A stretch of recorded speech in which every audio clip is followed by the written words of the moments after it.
علی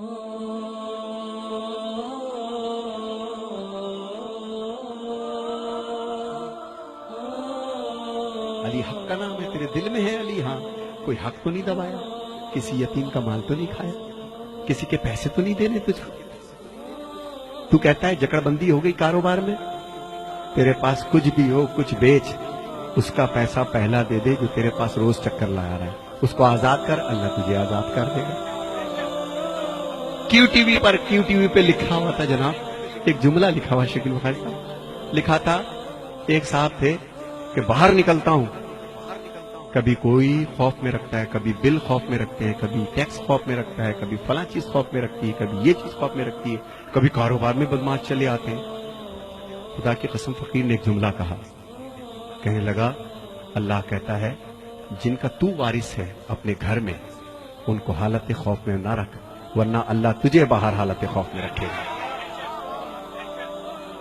خدا کی قسم یہ میں معجزہ دے رہا ہوں، گھر میں جانا اپنے جو جسٹ میرڈ ہیں، جن کی بیویاں ہیں، آج مولا علی کی محفل کے صفحے میں جو مولا علی کا پیغام ہے وہ دینا چاہتا ہوں میں۔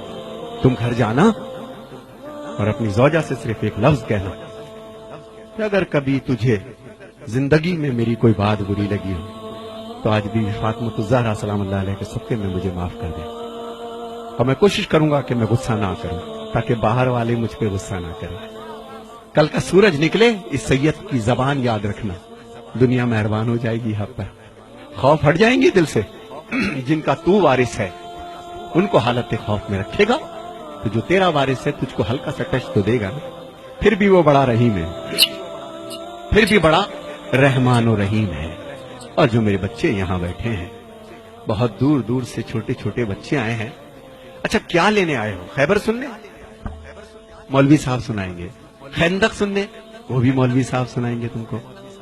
میں تو بیٹا یہ بتا رہا ہوں کہ تمہارے باپ کے بال اب سفید ہونا شروع ہو گئے، چشمہ لگ گیا ہے بیٹا، تمہارا اسکول نہ جانا ان کے کلیجے کو کاٹ دیتا ہے، تمہارا کاروبار میں دلچسپی نہ لینا جو اتنی تنکا تنکا کر کے تمہارے باپ نے ایک سواری بنائی ہے، تم دیکھتے نہیں ہو کہ گھنٹوں یہ اکیلا بیٹھا کیا سوچتا رہتا ہے؟ تم سمجھتے ہو ٹی وی دیکھ رہا ہے، خدا کی قسم ٹی وی نہیں دیکھ رہا ہوتا، یہ یہی سوچ رہا ہوتا ہے کہ پتہ نہیں ہم میرے یہ 3 بیٹے ہیں 2 بیٹے ہیں، اللہ میرے کاروبار کو سنبھال لے، میری عزت کو سنبھال لے۔ تو میرے بچوں جہاں جہاں مولا علی کہ اس میں تم لوگ آئے ہو، وفادار ہو جاؤ اپنے ماں باپ کے، اس سے پہلے کہ وقت تمہارا گزر جائے، اس سے پہلے کہ تمہاری اولاد ہو جائے۔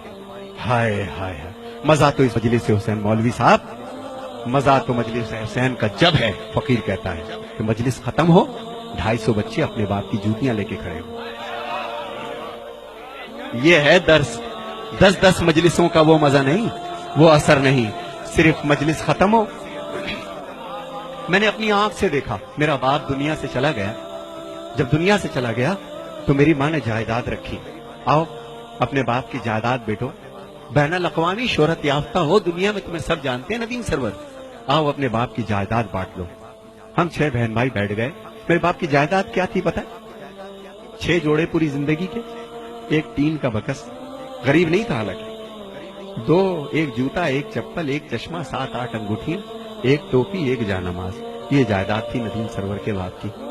مگر اسی ندیم سرور کے باپ کو ایک دفعہ میں نے دیکھا، بتاتے کسی کو نہیں تھے کہ میں باپ ہوں ندیم سرور کا، اتنے سادہ تھے، رش میں کچل گئے، چشمہ وہ جا کے پڑا، کسی نے پیچھے سے اٹھا رہے تھے، کسی نے دھکا دیا، پیشانی زخمی ہو گئی، میں تڑپ گیا، خدا کے تڑپ کے گیا ابا۔ میں نے کہا ابو یہ کیا ہو گیا؟ ارے نہیں میرا بچہ، ہائے ہائے، جس نے مجھے چلنا سکھایا، جس نے مجھے بولنا سکھایا، جس نے میری ناپاکی کو برداشت کیا، 10 بار میرے سوال کے جواب کو دیا، یہی تمہارے باپ جو بیٹھے ہیں، انہوں نے تمہیں چلنا سکھایا میرے بچوں، انہوں نے تمہیں بولنا سکھایا۔ ماں کے اور باپ کے اب بدن میں وہ طاقت نہیں رہی، شادی ہو گئی تمہاری، اپنے کمرے میں جانے سے پہلے کم سے کم اگر تمہارے پاس وقت ہے تو 1 گھنٹہ اپنے ماں باپ کے پاس بیٹھو، یہ تمہارا انتظار کرتے ہیں، تم کچھ بھی کر لو یہ تمہارے لیے دعا کریں گے، دعا کریں گے۔ شادی ہو گئی، تم گھر میں آئے سیدھے اپنے کمرے میں، تمہیں نئی زندگی مل گئی، مگر وہ آنکھیں، ہائے ہائے، وہ آنکھیں اوڑھتی خود تو بوسیدہ لباسوں کے کفن اور چاہتوں کے پیرہن تم کو پہناتی ہے ماں، ہائے ہائے ہائے، پہلے بچے کو کھلاتی ہے بڑے ہی شوق سے، بعد میں جو کچھ بچے وہ شوق سے کھاتی ہے ماں. اور پیار کہتے ہیں کسے اور مامتا کیا چیز ہے؟ کوئی ان بچوں سے پوچھے جن کی مر جاتی ہے. خدا تمہارے ماں باپ کو قائم رکھے. میرے بچوں، چاہتے ہو تمہیں علی مل جائے؟ چاہتے ہو تمہیں حسین مل جائے؟ وہ بی بی سرکار حسین کی ماں ہے. کس کو چلا ہے من تو منانے؟ ہے تیرے پاس اتنا بڑا کردار کہ تو حسین کی ماں کو منا لے؟ اس کی جو کنیز تیرے گھر میں ہے نا، تیری ماں، پہلے اس کو منا. پہلے اس کو راضی کر، پھر تیری بی بی راضی ہوگی. خدا کی قسم اس علی کو منانے چلا ہے. ہائے ہائے، یہ غلام جو علی کا، جس نے تجھے چلنا بولنا سکھایا، پہلے اس کو سکھا. تو میرے بچوں، یہ مت سمجھنا تم جتنے یہاں بیٹھے ہو کہ تم چل رہے ہو پھر رہے ہو، تمہارے باپ بے وقوف ہے. نہیں، زندگی گزاری سب جانتے ہیں کہ تمہارے تیز قدم کس چیز کی نشاندہی ہے. تمہارا اٹھنا بیٹھنا کیا سوچ رہے ہو، کیا باتیں کرتے ہو، ان بچوں تمہارے ماں باپ کو سب پتا ہے. لیکن ان کو کبھی کبھی خوف ہو جاتا ہے کہ بچہ بڑا ہو چلا ہے، کہیں بدتمیزی نہ کر جائے. تو میرے بچوں، جنہوں نے تمہیں پال پوس کر کے جوان کیا ہے، آج اپنے باپ کا کاروبار دیکھو. اور وہ بچیاں جو اپنے بھر کے انتظار میں ہیں، میرا بیٹا، بیٹیوں جوان ہو رہی ہو، ایک بات ذہن میں یاد رکھنا کہ جو ماں باپ تمہاری زندگی کا فیصلہ کریں، وہ گویا بی بی فاطمہ الزہرا نے فیصلہ کیا ہے تم لوگوں کا. اور میری بہنوں کے لیے ایک پیغام ہے. اے میری بہنوں، جب تک تمہارے سر ڈھکے ہیں اس وقت تک ہمارے سر اٹھے ہیں. میرے حسینیوں، یہی بات ہے کہ نہیں ہے؟ جب تک ہماری بہنوں کے سر ڈھکے ہیں، جب تک تمہارے کردار سلامت ہیں، جب تک تمہارے، بے شک تم کالج جاؤ، یونیورسٹی جاؤ، جو چاہے کام کرو، کردار کے ساتھ لگے کہ علی والی ہو. جب چلو تو لگے کہ کسی علی والے کی بہن ہو، کسی کی بیوی ہو، کسی کی ماں ہو، کسی کی زوجہ ہو. یہی میرا ایک پیغام ہے آج کے مولا علی کا. مولا علی کا غم کیا ہے میں اس کو بھی پیش کروں گا. مگر میرے بچوں، جی اب جو میرے بچے یہاں بیٹھے ہیں، 2 شعر میں پڑھوں گا صرف تنہائی پر، کہ میرے بچوں، جتنی تمہاری تنہائی پاک ہوگی، جب تنہا ہوا کرو تو ایک چیز پڑھا کرو، سورہ الحمد کی تلاوت کیا کرو. کیا سورہ؟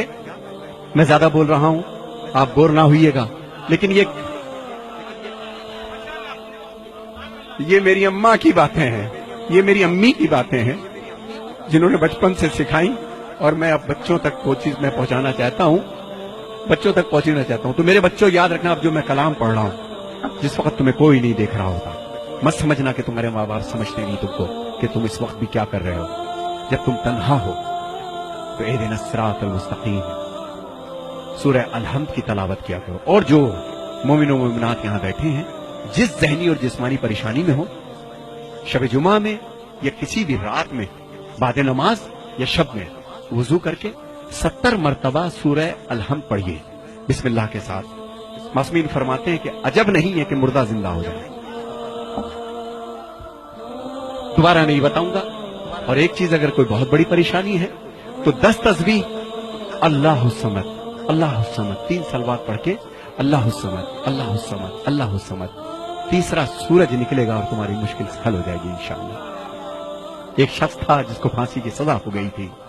اس نے قید خانے سے کسی کو پیغام بھیجا تھا. کسی آیت اللہ نے اس کو پرچے پہ لکھ کر کے دیا کہ تو بے گناہ ہے، اور ہو سکتا ہے کسی زیادتی کی بنا پر یہ پریشانی دیکھ رہا ہو، کسی کو پریشان کیا ہو، کسی کا دل دکھایا ہو تو نے، تو اللہ الصمد کی تسبیح کر روزانہ 10 دفعہ.